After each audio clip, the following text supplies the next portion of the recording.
G'day, museum and battery charger booster enthusiasts.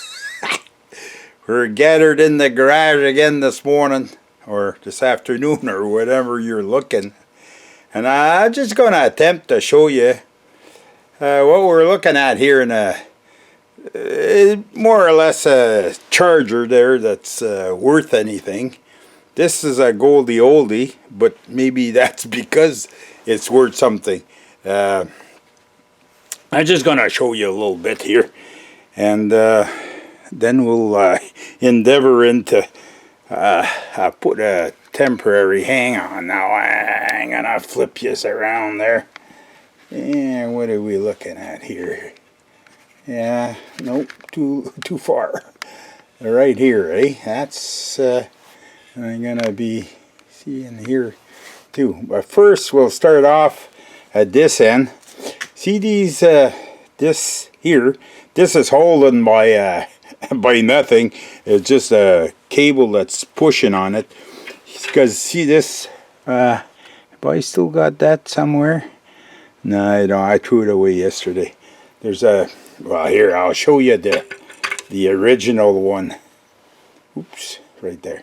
See, this is what it's supposed to have, and that's what it has. It's gone, eh? Well, I had a hard time finding these babies, eh? Because we don't use those anymore. We, as in the royal we.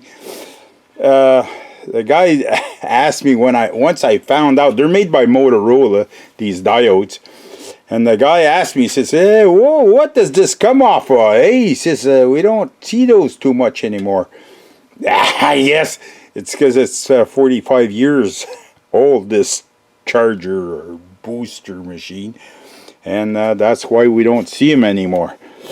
But you really, nowadays, okay, hang on, I'll put myself in frame here. Nowadays, what they do is they'll take smaller diodes, and they'll make a kind of a round or even a square assembly on a heatsink, but they'll put them all together in parallel, and then they'll put them on the heatsink. So therefore, it'll act as a conglomerate of smaller diodes that it will equal a bigger capacity diode. But that's today. Yesteryear, they used to have a diode that was able to handle the ump of both sides of the output. Okay, now what are we dealing with here this morning? We're going to show you, maybe. Show you. Yeah, hang on now. Don't get excited. We're going to go to the front. Right here. See, there's a knob.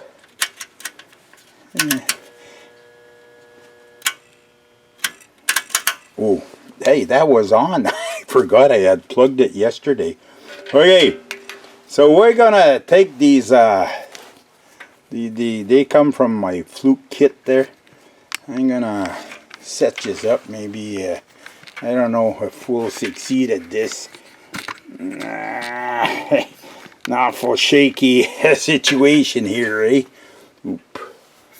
Trying to get everything within frame there. Okay, so we're gonna clip them on each. Okay, this is the secondary. This is a output of the transformer, and you can see the meter here. We're gonna turn that on to voltage. Okay, these two terminals hook up to the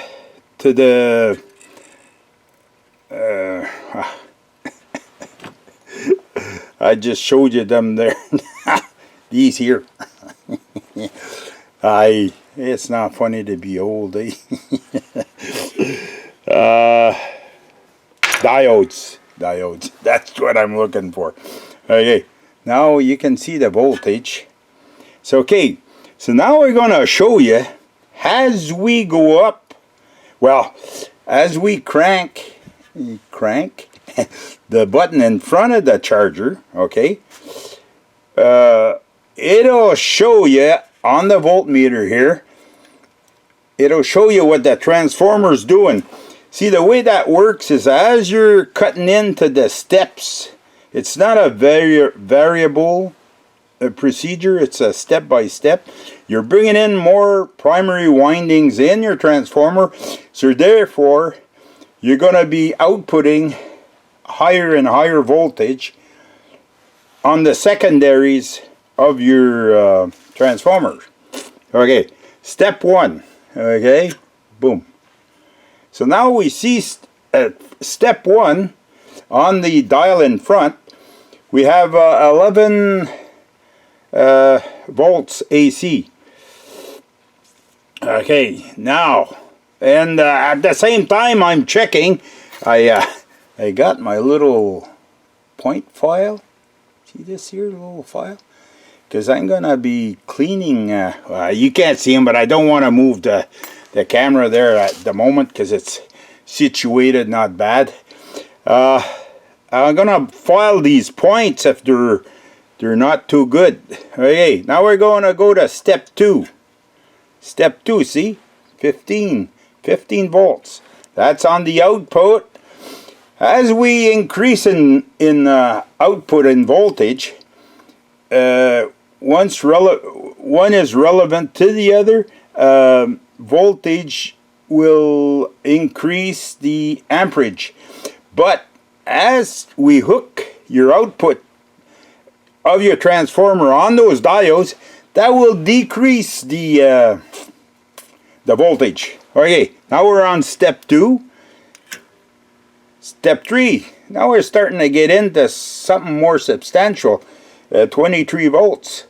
Well, once we get, I'll show you all this. Once we get to get our diodes, I don't have them. They come from California and they're not here yet, so bear with me. See, so step 3, we're at 23 volts, and it's starting to count here. Hey, step 4. Now, this I don't know. They're both hooked up together. So this is probably step 2 and step 3 and step 4. What I see here is just a jumper. So they probably it's probably just a mid line to their. This is a variable contact. Okay, so we'll go step 3 and step 4 is the same. Step 5. Okay, now did you see that? Hang on. Step 3. Step 4. Step 5. Oops. See, there's a spot in there. I'll be filing these contacts. Okay. And step 6, which is full boost. This is, I presume, the meter reads 110 amps. I'm presuming at step 6 we got full capacity of the transformer. And now we're outputting 30 volts DC, not DC, AC. So I presume it'll bring it down to, I don't know what, I presume at 24 volts. Okay, with this, just throw this in there. That's what I'm presuming. Because 30 volts AC, there's not a there's not a 12 volt battery that likes that kind of voltage. Okay, and this, hang on, I'll turn this back off. Okay, I don't know if I should put my. This is because there's 2 diodes. Hang on, I'll put my face in here. We're talking about, like, we got 2 diodes. When you got 2 diodes and you're dealing with like 2 phases, you run one on each side. Ooh, that's a little battery. You run one on each side. I could have done a diagram, but anyways, and your outputs are like that. That there, they call that half-wave rectification, okay? So it doesn't give you real fine DC. It gives you a chop wave. You chop the upper portion and you chop the, you're gonna have to trust me on that. So you're just keeping the center part of the sine wave, and you're making DC out of it. So your voltage, as soon as you chop it off, your voltage is going to go down, and your amperage is going to go up at the same time. It's one versus the other. One encourages the other. I don't know if you understand. But anyways, right now we're going to take these... I'll put the meter away there. Ooh, Black and McDonald on the meter. That's my friend, Ian McDonald. Okay, so that's it. I could show you more about the meter here, but there's not much more. This is not a new meter. It's used and slightly abused. It's still good. It's worthwhile fixing, because if you went out and tried to buy a machine that does what this machine does, even though it looks like it looks, you would pay $600-700, and you'd be hard pressed to get the capacity and what this is doing. So it just goes to show you, in a charger, if you're going to repair it, you gotta balance off. Like, you look at it, you say, okay, what's the problem? Is it the transformer that's burnt? Is it the diodes, or is it that part that's burnt, or what's not working? Is it just like a lot of these? Hang on, I'll dig one out here. I have a supply. I used to have a supply of them. What did I do with it? There's somewhere. I could bring that one, but I won't. But anyways, it's like they used to have a little thermal cutout inside the charger, and when it draws too much, it cuts out. This one here, with the capacity that it has, like, you can tell just by the just by the size of the wire. Look at this copper. This is your, well, I was going to say your ground, your black, okay? Because depending on the polarity, usually black is negative. I think in Europe, I don't remember. I was going to say something, but that's just from my younger years. I remember that Austin, I had an Austin, I think black was, they used the negative as a ground, as a power. I don't know, forget that. But anyways, you can tell by the size of the wire, that's it's bigger even than number 8, probably number 6 or number 4. But anyways, that's, I'm not here to give you a course on the size of wire. Anyways, this, yeah, where are we here? I always have problems, eh? Like this baby here, I'll fix it up, and I'll bring it back like in the next installment. That's when we're going to have the diodes. I'm going to crimp this. I got to find like these little these nuts here. These screw on here. Well, needless to say, I don't know. There's one of them. I think it's this one here. I'd have to, maybe not. It looks muffed up a little bit. I'd have to chase the thread. Maybe end up doing what they call a poor man's tap. But that will be in the next installment. We're going to fix this, and then I'm going to show you the results of what we did. It's not gonna be like new, don't worry. It's I don't want to go overboard. Like, this is the same thing as if you take an old car or an old truck like mine, and you try and make a new one out of it. Nah, not worthwhile. Hey, okay, this is a life story. My father did that, and I was looking at him doing it, and I said, why is he wasting his money? like, you fix what you have to fix, but you don't fix details that don't count. You know, like, there's things in a vehicle that doesn't make no difference. Like, take for instance the surface stress on my truck. My truck. Where's my hand? My truck. The surface stress on my truck, I don't fix it. Why? Because I can prevent it from progressing.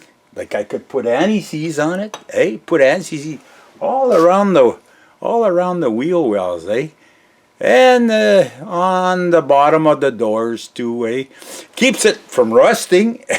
And another advantage of that is it keeps people away, I can tell I did a video a little bit past there, and a few guys didn't like the idea of me putting anti-seize on my truck to keep people away. Hey, I had a 36 Chev, okay? I built that brand new. I put that in a parking lot the second time I take it out, There's some asshole, and that's what he is. He come and park right next to it, opened the door, and banged right on my door, the truck door, and he muffed up the paint, So people have no respect. So why should people have? When you see a vehicle like this with anti-seize on it, then they have respect. And those that do have respect, well, you know who you are. So, anyways, I don't want to make no rant in here. But I've always remembered that I was 28 maybe when I built that 36. Did I say 26? It's a 36 Chev pickup. In the past, I had shown some pictures of that truck. But anyways, and I've always held that in my mind. And when I see these people, like, there's a parking spot, and they can't figure how to park in the center between the two cars, So they park about 6-7 inches from your vehicle, and that happens, Like, my wife's car there, it's not an old one, And I see that, do I get upset, Like, anyways, okay, we won't start with this there because I get upset. So, okay, we'll leave in a calm note, okay? This gator gets upset too, sometimes. Hey, that's it. Enough said for this one. We can't say it all this time because we won't have nothing to say the next time, So, those of you that are not subscribed or not registered with YouTube, it doesn't cost nothing to register with YouTube, and you can subscribe. It won't put you into any obligation. You're not even obliged to look at my videos, But if you do, well, you leave thumbs up. Don't bother with the thumbs down. Just leave and say nothing. Or if you want to leave a constructive criticism, well, you're welcome. I don't guarantee. Sometimes I don't take it too gracefully. I salute you all, and we'll see you in the next one. Okay, folks, I thought I was going, but I was coming instead. So I'm gonna lower yes a little bit here, and try to pinpoint yes right here. See that right there, folks? Right there. We're gonna talk to you about a poor man's tap. Okay? So I know these treads are the treads I want for this, this nut here. Okay? So I've already started, but have no fear. See, this file has some cutting, I don't know how to say that. It's got filings here and it's got filings here on this side. So I put this down. See, if I'm going to tread this way. So I put this down like this.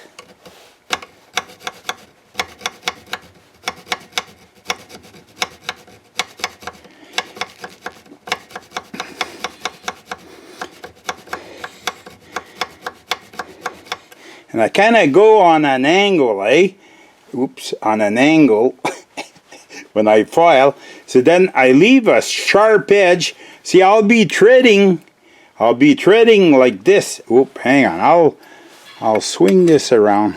They gotta make it so you guys can see, eh? That's the situation here. See, I'll be threading like this. So the threads have to be square on this edge here, so that as I'm threading, it's gonna cut into the nut. I know that this is not maybe harder than this, but it's better than nothing. Like I know this is some kind of thread, and I don't have no tap for it. So, and then I go at it very diligently. We'll put some oil on here, give it as much chance as we can, but in this way we're cleaning the threads and we're redoing them. So I call it a poor man's tap. It's just a make do process. See, like when we were young, we didn't even have taps. Eh? So what we'd do is we'd take a normal bolt, and then we'd file. It's filing a more or less of a V-shaped chamfer in the bolt, and then we'd run that bolt a few times very slowly, and then you'd rebuild the thread if it was possible. But anyways,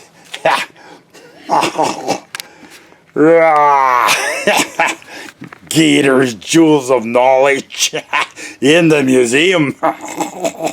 So okay, so I just thought I'd bring you back, because I said, am I going to put that in the next video? The next video, what I want to do is I'm going to have the two diodes.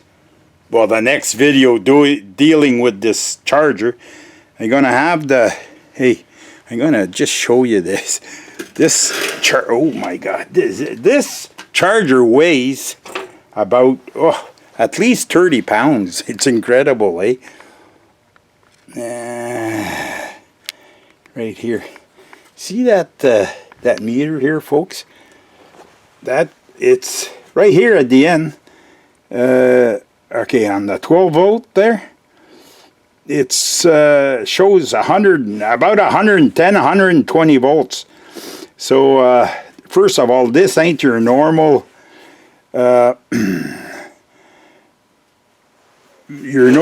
charger meter, eh? It's an old one, but it's a good one. Just like most. This was probably made in the USA. I can't tell the manufacturer. It surely wasn't made in Wing Wang, because Wing Wang I don't think even existed then. Okay, I said enough. I wish you a goodbye, and then I brought you back to show you the poor man's tap. So now I'll set you off into the wild blue yonder. We'll see you in the next one.